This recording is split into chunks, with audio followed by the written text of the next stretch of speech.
Olá, meu nome é Marília Melo Pisani, eu sou professora de filosofia na Universidade Federal do ABC, na cidade de São Bernardo do Campo. Eu vim aqui hoje apresentar uma filósofa e bióloga, a dona Haraway, professora emérita da Universidade de Santa Cruz, na Califórnia, vinculada aos departamentos de estudos feministas e de história da consciência. Bom, a Haraway é conhecida no Brasil desde o final dos anos 90. Ela tem 2 importantes ensaios que foram traduzidos pela revista Pagu. Um deles, que é um ensaio basilar das discussões de feminismo, tecnologia e ciência, que é o texto Saberes Localizados, a questão da ciência para o feminismo e o privilégio da perspectiva parcial. E um segundo texto, também bastante importante nos debates, que é o texto Gênero para um Dicionário Marxista, a Política Sexual de uma Palavra. Esses 2 textos compõem um livro chamado Simian, Ciborgues e Mulheres, A Reinvenção da Natureza, que é um livro dos anos 90, e esses textos são capítulos deste livro. A gente tem um outro capítulo desse livro que também foi traduzido em português em 2009, que é o Manifesto Ciborgue, talvez um dos mais conhecidos textos dela, e que é um texto bastante rico, pelo próprio formato manifesto, em que ela consegue, aí numa divisão em 4 ou 5 partes, não me lembro ao certo, colocar alguns debates fundamentais, né?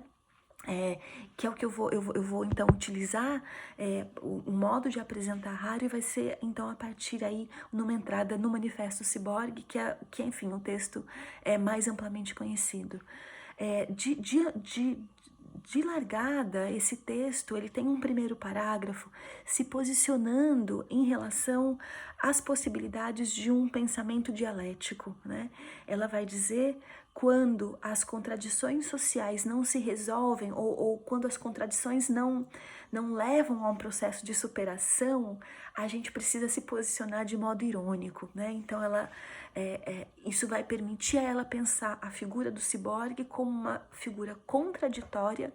e ela vai ao longo do livro desdobrando as diferentes camadas de contradições, mostrando como ela é. A figura do ciborgue é ao mesmo tempo uma figura vinculada à guerra e às imagens do Exterminador do Futuro, por exemplo, e ao mesmo tempo uma figura profundamente crítica, como ela vai mostrar nos escritos das autoras de ficção científica ali dos anos 90, 70, com as quais ela trabalha.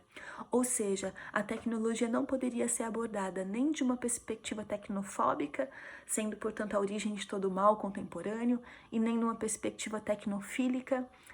que resolveria então todos os nossos problemas, né? Ela vai dizer a tecnologia ela é sempre um campo de contradições, e o desafio do conhecimento é desdobrar, destecer essas diferentes contradições que cada objeto técnico traz, né?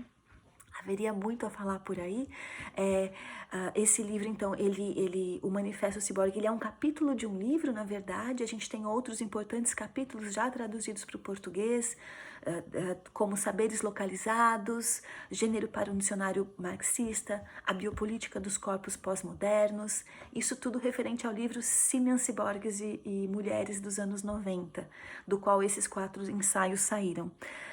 Em português a gente tem uma série de traduções recentes, desde então ali de 2011, A Partilha do Sofrimento, Companhias Multiespécies, que é uma conversa com a Sandra Zeredo, um capítulo de We Stay with the Trouble, que é o último livro dela, né, intitulado então, que é um texto sobre antropoceno, publicado na revista Climacom.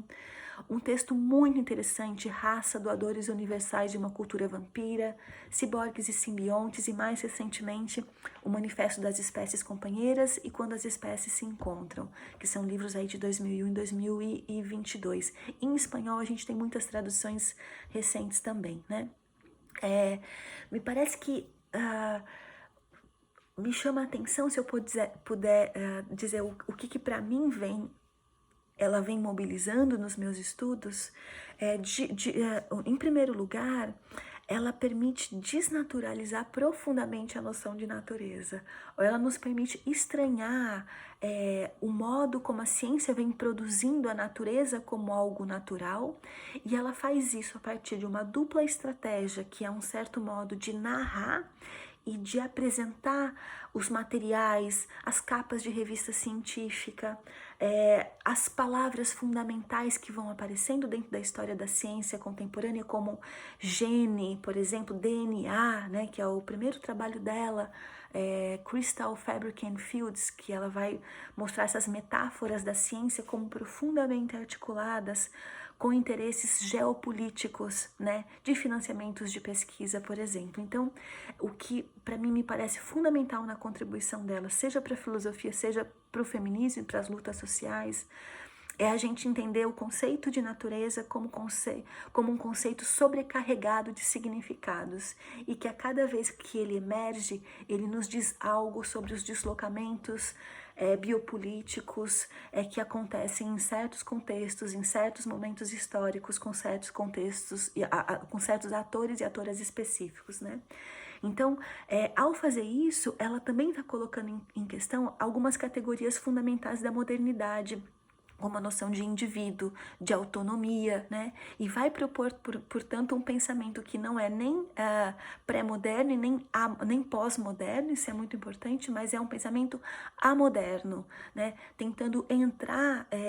com uma linguagem que desde o início desloca a concepção ou a posição antropocêntrica do sujeito do conhecimento, de onde deriva a importância fundamental do seu ensaio, saberes localizados, né? Então, o que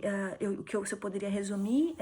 ela vai nos permitir pensar a questão da biologia em termos muito complexos, muito mais interessantes, porque mesmo com os debates de gênero que mostram que o sexo e o corpo são sempre suportes culturais, né? O que ela vai dizer é que o discurso da biologia sempre retorna, e analisar o quando e o como ele retorna seria um trabalho fundamental, e ela faz isso, né? E a segunda coisa que para mim me interessa profundamente do trabalho dela é o modo como ela escreve, como ela articula os materiais e as estratégias narrativas, né? Com utilização de imagens, de slogans, de experiências de arte, narrando encontros específicos, viagens específicas, e essa eu acho que é uma riqueza, e o meu trabalho nesse momento vem se dando em torno dessas estratégias. Estou então trabalhando nesse momento com o texto Promessa dos Monstros, que é um texto em que ela vai rever, tô fazendo a tradução junto com um grupo de estudantes, né? A gente vai utilizar esse texto em breve na pós,